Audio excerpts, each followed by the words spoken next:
به شبکه قدمشوی صایب آبونه شوید.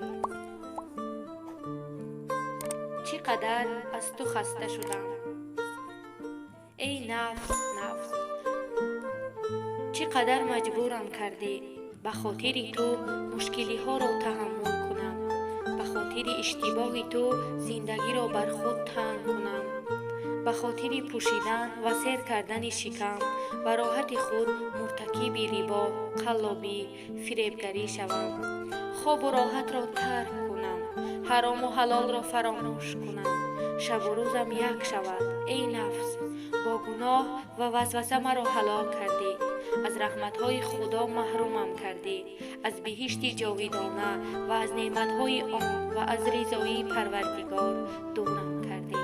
ای نفس، تا کی عمر عزیزم را به خاطر لذت تو صرف کنم و به خاطر تو باید در جهنم و عذاب الهی گرفتار شوم.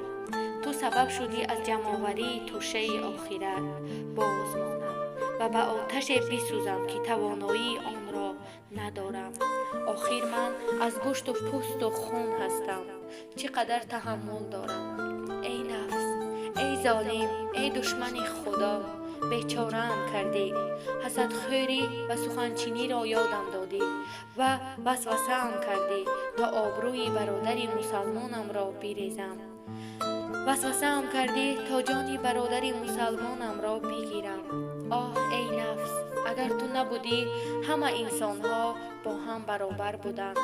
اگر خواهشات و بازی‌های تو نبود دزدی و غارت نبود. اگر تمنا و جاه طلبی تو نبود برادرکشی و غارت، فریب و کلاهبرداری نبود. خود را مسلمان می‌دانی در حالی که اسلام از تو بیزار است. چگونه مسلمان هستی که با موسیقی هیجان زده می‌شوی ولی کلام و سخن پروردگار تو را تکان نمی‌دهد؟ پند می‌شنوی، بیدار نمی‌شوی، حق را می‌شناسی ولی پیروی آن نمی‌کنی.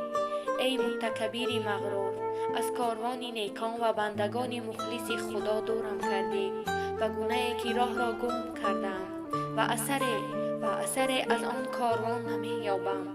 لطف و نظر خدا را از من جدا کردی، به گناهی که هرچی دعا کنم تأثیری ندارد. دنیا را شیرین نشان دادی، به گناهی که حرامی الان بر دهانم تلخ نیست. صد افسوس که جایگاه تو زیر پا بود و من تو را بر دیده گذاشتم. ای نفس، توبه کن و به سوی پروردگارت برگرد.